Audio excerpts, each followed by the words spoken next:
और इस वक्त सबसे ज्यादा डर जो है यूरोप में फैला हुआ है, वो इसलिए क्योंकि बाइडेन जेलेंस्की को F-16 फाइटर जेट देने के लिए तैयार हो चुके हैं। खतरा इस बात को लेकर है कि पुतिन इसका बदला पूरे यूरोप से कैसे ले सकते हैं, लेकिन F-16 को लेकर जेलेंस्की एक बड़ा फैसला ले सकते हैं जो पुतिन से ज्यादा बाइडेन को हैरान कर सकता है।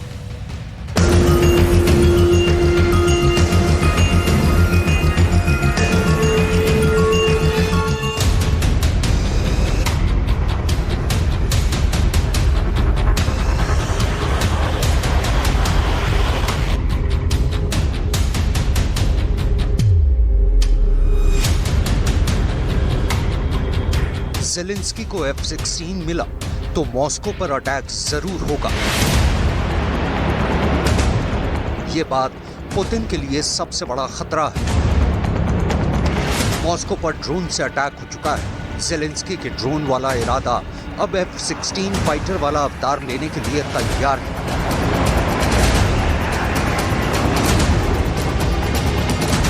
अगर ऐसा हुआ तो रूस की धरती को F-16 से निशाना बनाया गया तो ये बात तय है कि पुतिन पूरे यूरोप को जलाकर राख कर देंगे।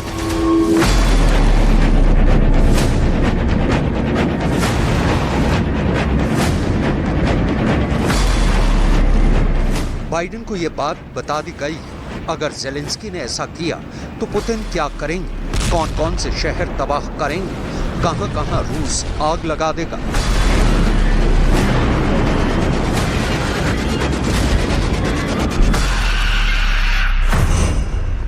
पुतिन के सबसे बड़े टारगेट पर रहेंगे नॉर्वे, द नेदरलैंड्स और डेनमार्क, जिनके जरिए ज़ेलेंस्की को F-16 मिल सकते हैं। पुतिन के टारगेट पर सबसे पहले यही देश होंगे। अगर ऐसा हुआ तो क्या होगा, क्योंकि ये तो नेटो देश पर हमला माना जाएगा। फिर रूस और नेटो की सीधी टक्कर शुरू हो जाएगी। ऐसे में ये लड़ाई विश्व युद्ध में तब्दील हो सकती है और फिर दुनिया की दो सबसे बड़ी न्यूक्लियर पावर एक दूसरे पर हमला करेंगी।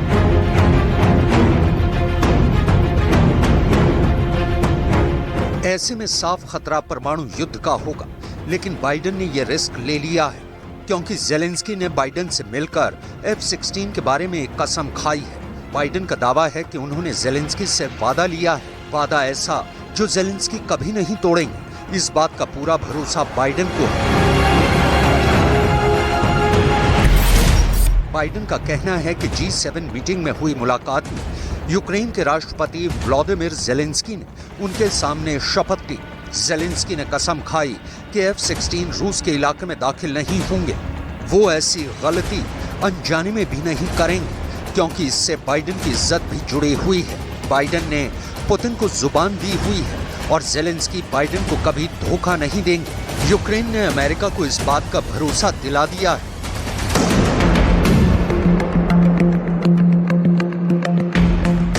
इसलिए F-16 पुतिन की सीमा में दाखिल हो गए तो पुतिन का गुस्सा यानी रूस की एयर स्ट्राइक 4 देशों पर 24 घंटे के अंदर की जाएंगी। मॉस्को यूक्रेन के बॉर्डर से 500 किलोमीटर के दायरे में है। ये रेंज F-16 जैसे फाइटर जेट को कवर करने में ज्यादा वक्त नहीं लगेगा। अगर F-16 मॉस्को या रूस के किसी और शहर पर अटैक करता है तो पुतिन का गुस्सा नहीं बल्कि ज्वालामुखी फटेगा और फिर रूस का हमला 4 देशों पर हो सकता है।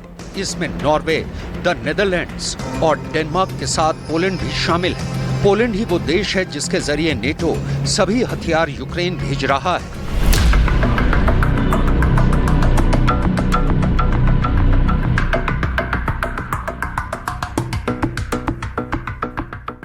F-16 बहुत ही खास जहाज है और ये यूक्रेन के अंदर जहां जहां रूस का कब्जा है वहां ऑपरेट कर सकता है। रूस की फौज पर बम भी गिरा सकता है और रूस के फाइटर जेट के साथ डॉग फाइट यानी हवाई मुकाबला भी कर सकता है। बाइडेन ने अभी सिर्फ इसी बात की इजाजत दी है। I have a flat assurance from Zelensky that they will not use it to go on and move into Russian geographic territory. But wherever Russian troops are within Ukraine in the area, they would be able to do that. Zelensky F-16 के लिए लंबे वक्त से जद्दोजहद कर रहे हैं। इसके लिए वो यूरोप की हर बड़ी कैपिटल का दौरा कर चुके हैं, अमेरिका के नेताओं से कई मुलाकात कर चुके हैं।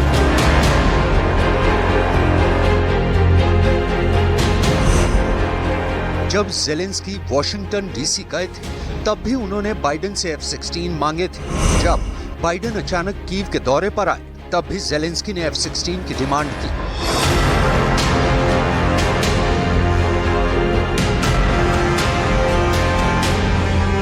अब ज़ेलेंस्की की मेहनत रंग लाई है और G7 में अमेरिका ने कह दिया है कि उसे F-16 दिए जाने से कोई एतराज नहीं है। लेकिन अब सब कुछ ज़ेलेंस्की पर निर्भर करेगा, वो क्या फैसला लेंगे, क्या टारगेट चुनेंगे। 3 मई को क्रेमलिन पर ड्रोन अटैक के बाद ज़ेलेंस्की को लेकर अमेरिका का भरोसा काफी कम हुआ है। लेकिन यूरोप की जिद के बाद बाइडेन पिघल गए और उन्होंने ज़ेलेंस्की से कहा कि कसम खाओ कि रूस पर अटैक नहीं करोगे। ज़ेलेंस्की इस बात के लिए राजी हुए और अब यूक्रेन के लिए F-16 का रास्ता खुल गया।